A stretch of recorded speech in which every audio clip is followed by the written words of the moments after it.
Hello, everybody, and welcome back to another episode.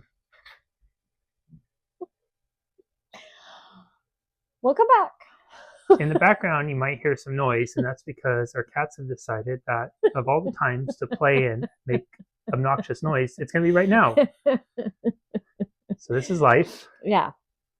Today, we wanted to talk about the one thing that Amanda's doctor said while we were in Germany that really spoke to us in terms of one of our frustrations with some of the care options in the US and why ultimately Amanda decided to seek treatment in Germany in addition to what she's doing here in the US. Yes.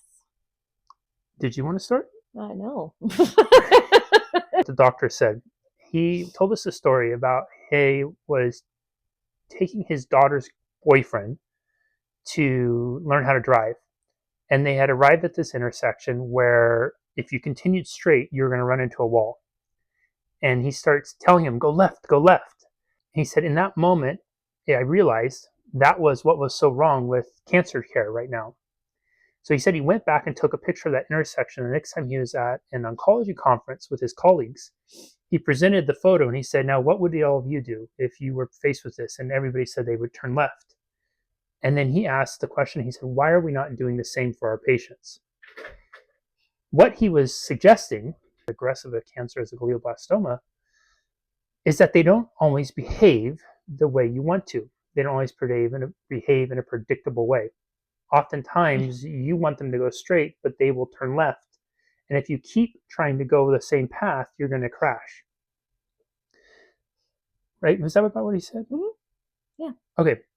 So inevitably, this is where we found ourselves with Amanda's recurrence. Was we were doing really well. Amanda was doing exceptionally well. Then all of a sudden, the glioblastoma decided to turn directions.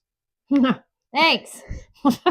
Amanda did not want to continue down the same path as she had before because what we took that as is what we were doing was working well, but it wasn't quite enough to get, or maybe we need a little bit more to help extend things and make them work even better, hopefully, right? Yeah, in theory. In theory. And so the frustration that we ran into when then the choice was, more surgery, more chemo, more radiation, and a clinical trial was, as we've mentioned before, the clinical trials thing is pretty disheartening, especially if you're healthy like Amanda is, because there's no real optimism in the language of it.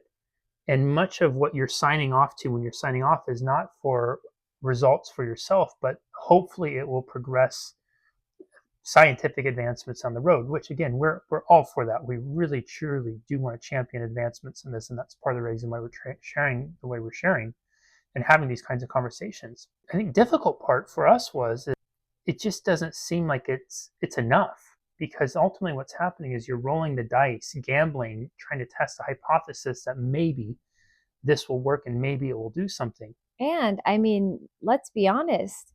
If you are in a clinical trial, there is a potential that you are the placebo.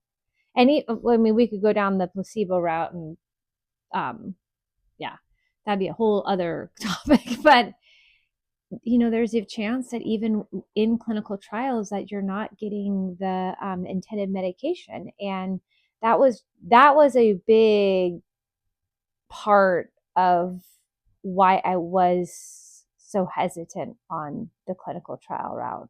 Clinical trials, by the nature of the design of many of them, are just testing one modality, one variable, which again you can understand, especially if you're a company and you want to see if your drug's going to work in treatment for this. You want to have the variables as concise as possible. So, I mean, I'll just jump in.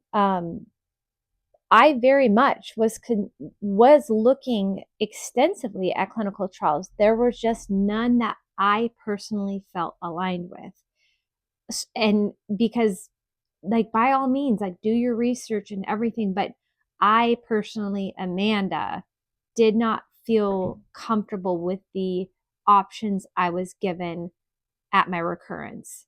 And I feel like that needs to be said, because some people, are very happy with their clinical trials, and hallelujah that that's an option for you. it did not feel aligned with me after talking for a month and a half with, like we've talked about, Brain Tumor Network, Cancer Commons, Pact AI, and we very much made a conscious, very educated, very thorough decision on why we ended up where we ended up. Yeah, and talking with many of the experts on survivorship, and these are the people who are living multiple years, 5 years, 10 years plus beyond their diagnosis, the same diagnosis that Amanda has, you started to learn that they're all doing, for the most part, multiple things. Yeah. They were not willing to just passively sit back and wait and see, which is often the advice of the Western approach, is do this treatment and wait and see. Amanda didn't want to do that. And I guess I should jump in. I am doing immunotherapy in Germany as well as conventional medication, which is TMZ, which is chemotherapy. And so I'm kind of doing both. I very much strongly believe in temozolomide as well as the immunotherapy. So what you're doing in Germany is multi-modality approach, yeah, where it's capitalizing on the window of what temozolomide does, and then working to build the immune system to start to train it to hopefully recognize cancerous cells and get your immune system to do what it's biologically engineered to do. We are fortunate enough to be in the position to explore something outside of the clinical trial because of all of you, because so many people have followed this journey, are willing to support Amanda, are willing to contribute to fundraising efforts to do that. And therein, I think, is lying one of the fundamental challenges with the whole system is most people are not going to have that opportunity. And so then what they're going to end up being stuck into is having little choice, which is either a clinical trial or nothing. Yeah. And how is the system to ever change where we have trials available where we're testing multiple modalities, unless more people are willing to step outside of that system and pursue things like Amanda is? You're in the unknown. Mm-hmm. But to be fair, I think everything with glioblastoma is an unknown. Glioblastoma, I think, was first diagnosed in the 1920s. In the 100 years since, there has been very little advancement in how it's been treated. There's only been a few actual drugs and one device or two devices that have been FDA approved for treatment. So what 100 years of history of GBM has taught science, at least from my very elementary understanding, is that more likely than not, a one single drug approach is not going to work yet. Yeah. In the meantime, there's hundreds, thousands people like Amanda out there who want to live, who want to continue on with their lives. I don't know if we're giving them the best opportunity to do that yet, the way the current system is set up. I think the statistics speak for themselves. When you have a cancer as aggressive as Amanda's, that less than 7% of the population is going to live to see 5 years. Yeah. I mean, to me, that suggests the system isn't working. Dr. Ben Gold at IOZK, his argument was, when you have a tumor that doesn't want to behave the way that we want it to behave, and it could go left, it could go right, it could go straight, it could go backwards, you need to have an approach that accounts for this.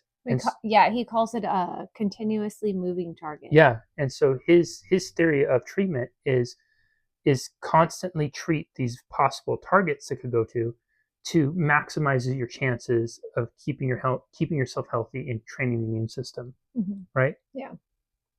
We're on the adventure of a lifetime, as you called it, and also maybe on the quest for a new scientific breakthrough in glioblastoma. Anything else for this one? I know. Nope. Good? Mm-hmm. All right, everybody. That's all for this one. We will see you next time. Thank you so much for being here and being a part of the journey. We love and appreciate you so much.